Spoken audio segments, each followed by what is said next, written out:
Reporter ചാനലിലെ അവതാരിക സ്മൃതി പരുത്തിക്കാടിനെ ബഹിഷ്കരിക്കാൻ CPM. Reporter ചാനലിൽ സ്മൃതി പരുത്തിക്കാട് അവതരിപ്പിക്കുന്ന ചർച്ചയിൽ പങ്കെടുക്കേണ്ടെന്ന് CPM തീരുമാനിച്ചു.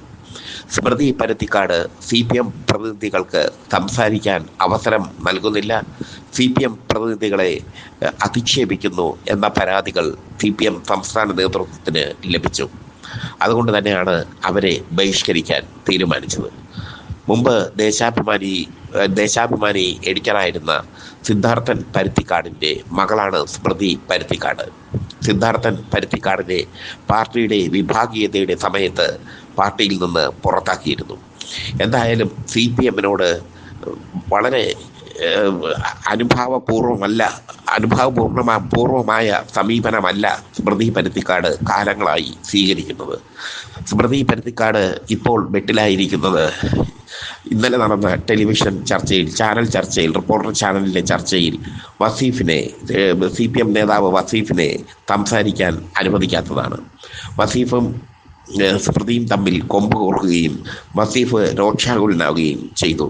ഇതോടുകൂടിയാണ് സ്മൃതി പരുത്തിക്കാടിൻ്റെ ചർച്ചയിൽ ഇനി പങ്കെടുക്കേണ്ട എന്ന് CPM തീരുമാനിച്ചത്. ഇതോടുകൂടി മാർക്ക് റേറ്റിംഗിൽ റിപ്പോർട്ടർ ചാനൽ ഇടിയുമോ എന്നാണ് കണ്ടറിയേണ്ടത്. CPM പ്രവർത്തകരാണ് റിപ്പോർട്ടർ ചാനൽ കാണുന്നത്. കൈരളി TVയേക്കാൾ CPM പ്രവർത്തകർ കാണുന്നത് റിപ്പോർട്ടർ ചാനലാണ്. മനമുറി ചാനൽ എന്നൊക്കെ എതിരാളികൾ പറയുന്നുണ്ടെങ്കിലും CPMന് അനുകൂലമായി റിപ്പോർട്ടർ എടുക്കുന്ന നിലപാട് CPM പ്രവർത്തകരെ അതിലേക്ക് ആകർഷിച്ചു. അതുകൊണ്ട് തന്നെ അവരിൽ നിന്ന് വലിയൊരു പിന്തുണയാണ് ഡോക്ടർ അരുൺകുമാറിനും ടീമിനും ലഭിച്ചത്. റിപ്പോർട്ടർ ചാനലിൻ്റെ വളർച്ചയിൽ CPMനുള്ള പങ്കും നിസ്തുലമാണ്. പക്ഷേ സ്മൃതി പരുത്തിക്കാട് ഇതൊന്നും ശ്രദ്ധിക്കുന്നില്ല. തൻ്റെ ചർച്ചയിൽ CPM പ്രതിനിധികളെ നിരന്തരം അവഹേളിക്കുന്നു. അവഹേളനം ഒരു പരിധിക്ക് അപ്പുറമായപ്പോഴാണ് അവരെ ബഹിഷ്കരിക്കാൻ CPM തീരുമാനിച്ചത്. ഇതോടെ സ്മൃതി പരുത്തിക്കാടും CPMും തമ്മിലുള്ള യുദ്ധം ആരംഭിക്കുകയാണ്. CPM സൈബർ ഇടങ്ങളിൽ സ്മൃതി പരുത്തിക്കാടിനെതിരെ പ്രതിഷേധം കനക്കുന്നു. CPM സൈബർ സഖാക്കൾ സ്മൃതി പരുത്തിക്കാട് കോൺഗ്രസ്സുകാരിയാണെന്നും സ്മൃതി പരുത്തിക്കാട് ആറന്മുളയിലോ മറ്റോ കോൺഗ്രസ് സ്ഥാനാർത്ഥിയായി നിൽക്കണമെന്നും അധിക്ഷേപിച്ചുകൊണ്ട് രംഗത്ത് വന്നിട്ടുണ്ട്. വലിയ തോതിലുള്ള സൈബർ ആക്രമണമാണ് അവർക്കെതിരെ നടത്തുന്നത്. എന്തായാലും സ്മൃതി പരുത്തിക്കാടിൻ്റെ ചർച്ചയിൽ ഇനി CPM പ്രതിനിധികൾ പങ്കെടുക്കില്ല എന്നാണ് CPM വൃത്തങ്ങളിൽ നിന്ന് ഇപ്പോൾ പൊളിറ്റിക്സ് കേരളയ്ക്ക് ലഭിക്കുന്ന റിപ്പോർട്ട്. അത്രയേറെ CPMനെ അവർ അപമാനിക്കുന്നു എന്നാണ് CPMൻ്റെ കണക്കുകൂട്ടൽ. റിപ്പോർട്ടർ ചാനലിൻ്റെ ആശയത്തിൽ നിന്ന് വിരുദ്ധമായാണ് സ്മൃതി പരുത്തിക്കാട് പ്രവർത്തിക്കുന്നത്.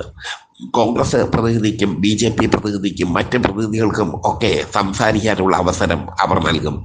പക്ഷേ CPM പ്രതിനിധി സംസാരിക്കുമ്പോൾ ചോദ്യങ്ങൾ ചോദിച്ച് അവരെ തടസ്സപ്പെടുത്തും. ഏറ്റവും ഒടുവിലാണ് CPM നേതാവ് വസീഫിനെ, ചാനൽ ചർച്ചകളുടെ സജീവ മുഖമായ വസീഫിനെ സ്മൃതി പരുത്തിക്കാട് അപമാനിച്ചത്.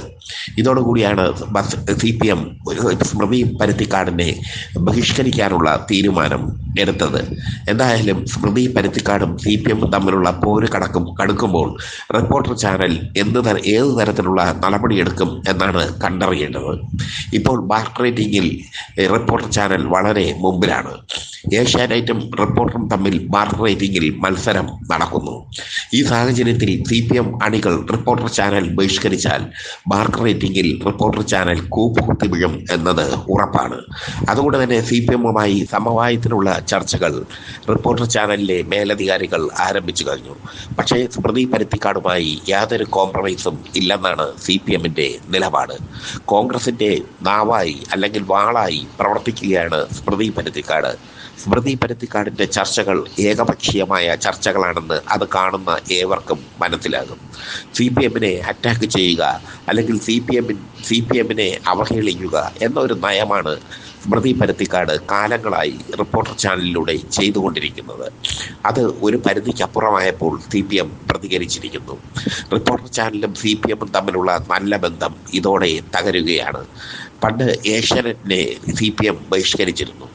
ഏഷ്യാനെറ്റിനെ CPM ബഹിഷ്കരിച്ചപ്പോൾ അന്നത്തെ ഏഷ്യാനെറ്റിൻ്റെ എഡിറ്ററായ ഗോവിന്ദപിള്ളയുടെ മകൻ MG രാധാകൃഷ്ണനും ബിനു വി ജോണും AKG സെൻറ്ററിലെത്തി സമവായത്തിന് ശ്രമിച്ചതൊക്കെ ചരിത്രമാണ്. എന്തായാലും റിപ്പോർട്ടർ ചാനലിനെയും CPM ബഹിഷ്കരിക്കുന്നു.